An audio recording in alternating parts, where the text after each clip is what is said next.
Hello, gorgeous souls. Hello, Instagram. Hello, Facebook. I'm here for a very, very, very short time. I want to share something from this beautiful book, How to Love. But before I do that, let's create sacred space. If anybody's watching, Marta, hello. Welcome. So let's take a moment to create sacred space. So whatever time we have together, we feel uplifted, healed, in sync, and then we may feel all able to create some magic in our lives. Beautiful. Oh, wow. There's quite a few people. Marta, where are you connecting from? Lemai, I know. Samsung, welcome. If I don't know your name, if your name is not obvious, please just type in. And I didn't expect to see many people on a Friday night. Portugal, fabulous, fabulous. So let's send some good vibes to Portugal. Who else? Where are you tuning in from? And what are you up to on this Friday night? I've got a new smudge sticks and it's fabulous. I've put some tobacco leaves and it's smelling divine. Who wants to share? How was your week? How was your week? What have you been working on? If you're feeling the energy of the eclipse, we have a solar eclipse next Tuesday, but I feel it's very much start to bubbling up. So do you know what to expect with this eclipse? Do you feel you've been pulled or pushed in a certain direction? Who wants to share? So I just want to share, I finished a workshop in London about love and magnetism. So I feel very uplifted. The participants were magnificent. They've done some fantastic, fantastic transmutation. And I came home and I want to read you just something from this book from Thich Nhat Hanh. He's a wonderful teacher. And it's a very little book. And I think it doesn't matter whether you look at it because you want to increase love for yourself or love for your children, love for your partner. It's just a wonderful, wonderful guidance. For instance, I've opened it just randomly, and you can see already by the drawing, there's a beautiful couple enjoying going down a stream.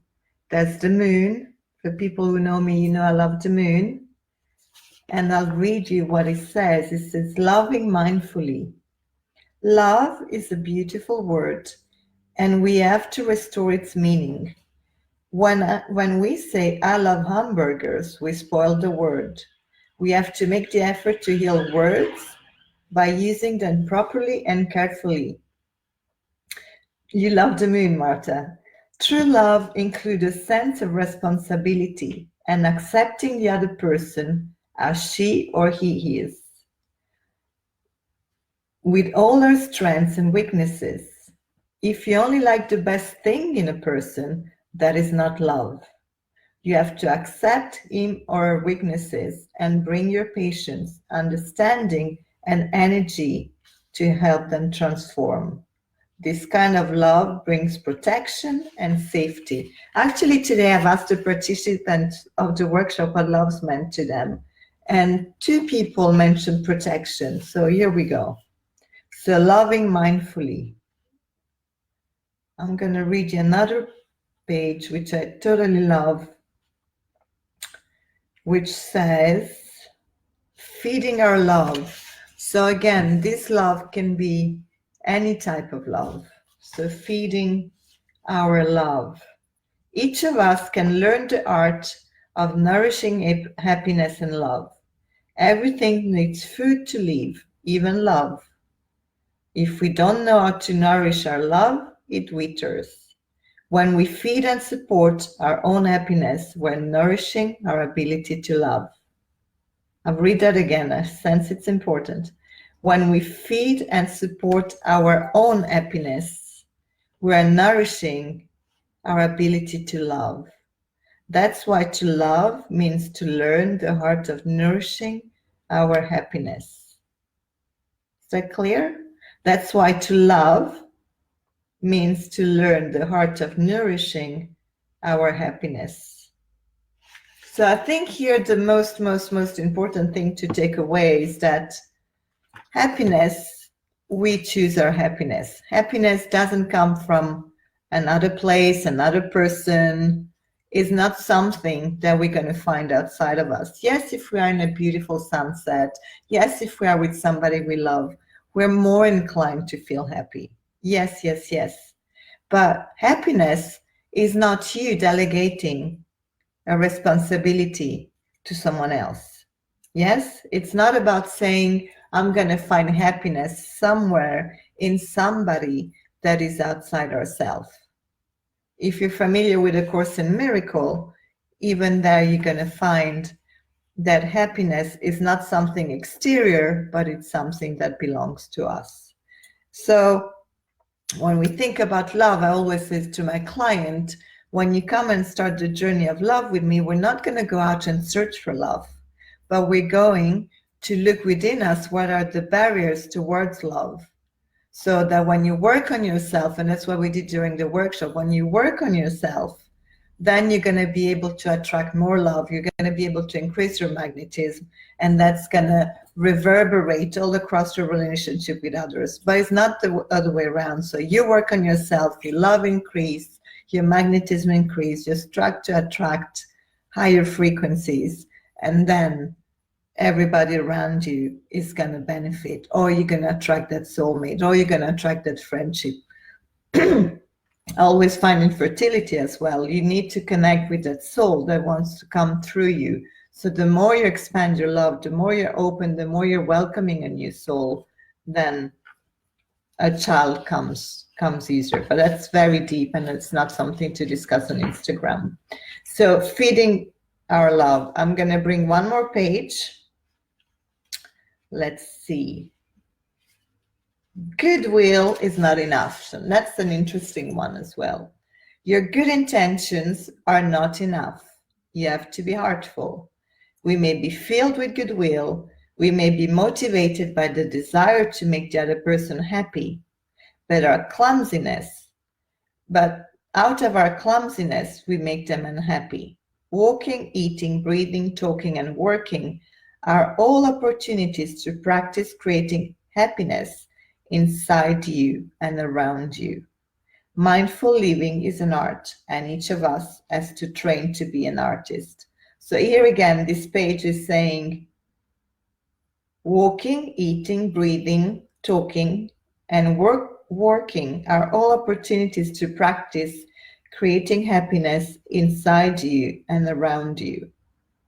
Mindful living is an art, and each of us has to train to be an artist. So again, life becomes so much easier in a way when you realize that you've got the power. You've got the power to co-create whatever it is that you want to bring into your life. So you just wake up in the morning, and you say, I'm so grateful to be alive. I'm so grateful for, and you may list a few things. And then you could say to yourself, today, this morning, for my day, I choose happiness. And this is the intention. This is how you start your day. This is how you go about your day. And when something comes that is going to shake that happiness, maybe sometimes it happens, you acknowledge it, but you still allow yourself to be in control. So you're not giving your happiness away because maybe somebody hasn't returned your call. You don't give your happiness away because maybe your boss has been very demanding, right? Your intention is to say, I'm choosing happiness. And sometimes when we think about our life, if we think about our future, it may seem a bit overwhelming. So the idea of mindfulness, of living here and now, it's another very good tip, I think. It's a very good way to say, choosing happiness for the rest of my life may feel overwhelming, might feel like I have to do something, right? days where I feel I want to be down, and that's okay. But if you say today, when I wake up, my intention is to be happy, it's so much easier because then you're just focusing on today and everything else you don't worry about, right? So that said, let's stay here and now. Let's not worry about the future. But there is an eclipse coming next week. There is a solar eclipse. Eclipses are massive portal of energies. And eclipse, thank you for the hearts. And yes, pick up this book. It's amazing. How to Love, Thich Nhat Hanh. So I was saying eclipses are massive portals of energy. For me, I really see them as jumping, like in one of those slides, one of those dark slides where you jump, you don't see what it is, but you decide you're going to jump, you're going to have some fun, and you're not too sure where you're landing either. So this is what eclipses are doing. And eclipses are really very strong events in our life that are going to shake us to the core generally, to put us back on track. If you've been forgetting about our life purpose, if there's something that we really wanted to be doing, connecting to ourselves, what is our mission here, our purpose, an eclipse generally is going to help you get back on track. So if you got distracted along the way, the eclipse is going to create a situation where you're going to be, in a sense, pushed to jump into the slide I was talking about, right? So ideally, we don't want to be pushed. We don't want to be, I say I want to jump and I don't know what's in that hole, in that slide, but I'm still taking the decision to jump myself, right? And by doing the work before the eclipse, ideally, and during the eclipse, then you can steer that, oh, my love is here. My Pablito. Sorry, got distracted there. So, love the artwork, yes. So we're talking about the eclipses, Pablito. I know you're very sensitive, so you want to start now thinking about the eclipse. You want to start now thinking of, where do I want to go with my life?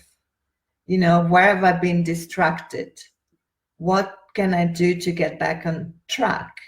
And this eclipse is a solar eclipse. So to me, the solar eclipse is going to shine more light on who you are, your life path, how you show up in the world, and